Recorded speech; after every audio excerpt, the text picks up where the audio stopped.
Ever get that feeling, when you find something from the past, like tucked away in a drawer or up in the attic? An old photo album, maybe? Well, today we're talking about something like that, but on a whole other level. Oh yeah, what's A suitcase, untouched for decades, packed with the belongings of a soldier from World War II. Wow, that's incredible. It really does give you a connection to the past, doesn't it? Those everyday items from It, so long ago. it does. And this suitcase, it was found in a church attic in Germany. And it's got all sorts of things inside. A travel alarm clock, letters, dog tags, even a denture. Sounds like something out of a movie. It really does. So I guess the best place to start would be with the people involved. We have Ernst Teichmann, the pastor who owned the suitcase. Okay. Then we have Oliver Breithaupt and Katrin Krabs, who discovered it. And finally, Joachim Kozlowski, who works to identify fallen soldiers. So the owner, the discoverers, and someone who can help us understand it all. Exactly. And I think the best way to really dive into this is to imagine yourself in that dusty attic. You come across this old suitcase, and you open it up, and the first thing that hits you is the smell. Oh, I bet. That smell of old leather and, I don't know, time. The article mentioned a smell of earth and death clinging to the items. Yeah, it's like stepping back in time. You start pulling out these items, a travel alarm clock frozen at who knows what hour, letters written in faded ink, a military ID tag. A real time capsule. Exactly. And what's so fascinating is how these objects help us understand World War II. That travel alarm clock, a life that existed before the war, a time when people had routines, plans for the future. Yeah, before everything changed. And one item that I thought was really powerful was this letter describing the firebombing of Dresden. Oh, wow. Harrowing. Dresden was just decimated in 1945. Unimaginable destruction. The letter described just chaos and devastation. You really get a sense of the human cost of war. Speaking of human cost, Ernst Teichmann, the pastor who owned this suitcase, he witnessed the aftermath of the Battle of Hulbe. The Battle of Hulbe. Yeah, one of the most brutal battles of the war. In the final months, I'm not very familiar with that one. German forces were trying to break out of a Soviet encirclement.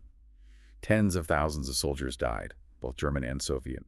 In a tiny area, they were fighting hand to hand. Absolutely brutal. Wow. Makes you wonder if any of these items belong to soldiers who fought at Hulbe. It's possible. Teichmann was deeply affected by what he saw at Hulbe, dedicated himself to creating memorials for the fallen soldiers, and his work led to the Hulbe War Cemetery, one of the largest in Germany. So the suitcase connects directly to this massive battle and all those who died there. And that ties into another important point, right? The search for missing soldiers from World War II. Absolutely. Even now, decades later, families are still searching for answers. What happened to their loved ones? The not knowing, it must be so difficult. It is. And speaking of unanswered questions, there was also a soldier's paybook in the suitcase, belonging to a man named Walter Holzapfel. Okay. And here's where it gets even more interesting. Holzapfel was a member of the Waffen-SS. Oh, wow. For those who aren't familiar, what was the Waffen-SS and why is this such a big deal? So the Waffen-SS was basically the armed wing of the Nazi SS. And they were known for their fanaticism and their involvement in some of the worst war crimes of World War II. So finding a paybook of a Waffen-SS soldier raises a lot of questions. Was Holzapfel just a young man caught up in the war, or was he participating in these atrocities? It's a really tough question to answer definitively just from a paybook, but it does make you think about those choices that people had to make during wartime. The line between victim and perpetrator isn't always so clear, is it?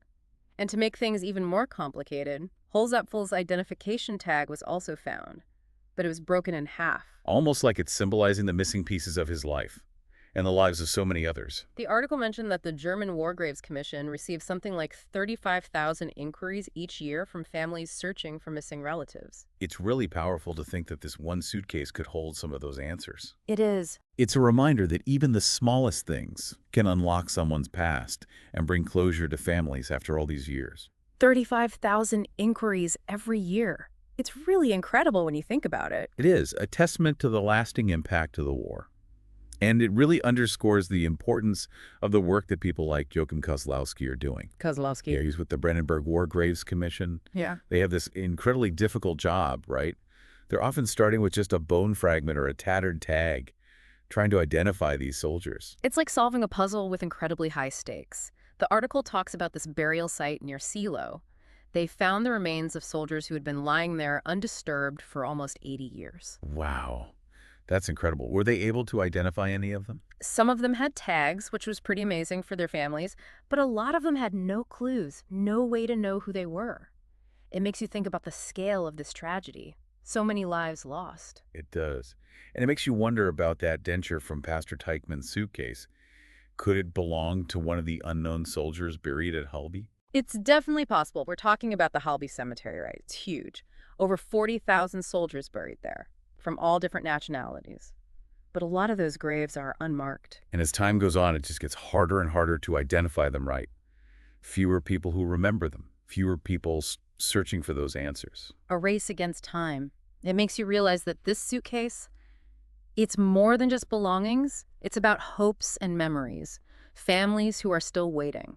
Each item represents a life that was touched by the war, a story waiting to be told. And for Oliver Breithaupt, the man who is trying to find Walter Holzapfel's family, it's more than just finding a name on a piece of paper, right? It's about honoring their memory, giving them a place in history, offering some closure to their families. And it makes you think, what other untold stories are out there? What other remnants of the past are waiting to be discovered? It's an exciting thought, isn't it? All these hidden narratives, these fragments of lives interrupted, makes you realize that history is all around us. Woven into the very fabric of our world. And what I found really interesting about this story was how it brought together all these different aspects of history. You have Pastor Teichmann, the Battle of Halbe, the search for missing soldiers, the moral complexities of the Waffen-SS. It's like World War II in a nutshell, all contained in one suitcase. And it really makes you wonder, what other objects are out there that hold these kinds of stories? Well, what I find so fascinating is how even everyday objects can be these portals to the past. You know, that travel alarm clock, it gives us a glimpse into what life was like before the war. I'm like holding a piece of that lost world. And then you have the letter describing the destruction of Dresden, All right. a reminder of the devastating consequences of war. It's a reminder that history isn't always black and white. There are always different perspectives, ethical dilemmas, and unanswered questions. And that's why it's so important to approach history with a critical eye and a nuanced perspective. We can't just accept simplistic narratives or ignore those difficult questions. We have to be willing to look at the complexities and the ambiguities, the gray areas. I completely agree, and I think this suitcase is the perfect example of that complexity. It's more than just a collection of artifacts. It's a window into the human experience of war, in all its different forms. It reminds us that history isn't just about events and dates. It's about people, their hopes, their fears, the choices that they made, the legacies they left behind. Well said. And I think that brings us to an important point. What can we as individuals learn from this story? How can we connect with history in a meaningful way and make sure that those lessons from the past aren't forgotten? That's a really good question, and I think there are so many different ways to approach that. It really makes you think, doesn't it, about all those hidden pieces of history out there. It does. It's not just in museums and textbooks. It's tucked away in attics and basements, forgotten corners. Absolutely. Every object has a story. And sometimes those stories can connect us to the past in such a powerful way, like when you find old family photos. You get a glimpse into those lives, those experiences. Yeah. Those seemingly insignificant things, a travel alarm clock or a denture, they take on a whole new meaning when you realize they were part of someone's life during a time like World War II. It's about remembering that history isn't just dates and battles. It's about people. The everyday lives that were disrupted, the dreams that were shattered, the sacrifices that were made. And those people weren't that different from us, were they? They had hopes and fears and loved ones. The objects they left behind help us connect with that shared humanity across time and distance. And this suitcase, more than anything, I think it highlights the importance of searching for those untold stories, digging deeper into the past, piecing together those fragments of lives that might be forgotten. And it's inspiring, isn't it? The dedication of people like Oliver Breithaupt who are still searching for answers all these years later. It really is. Their work is so important. Honoring those who are lost, offering some sense of closure to their families. It speaks to that human need to understand the past. Imagine being able to reunite Walter Holzapfel's identification tag with his family.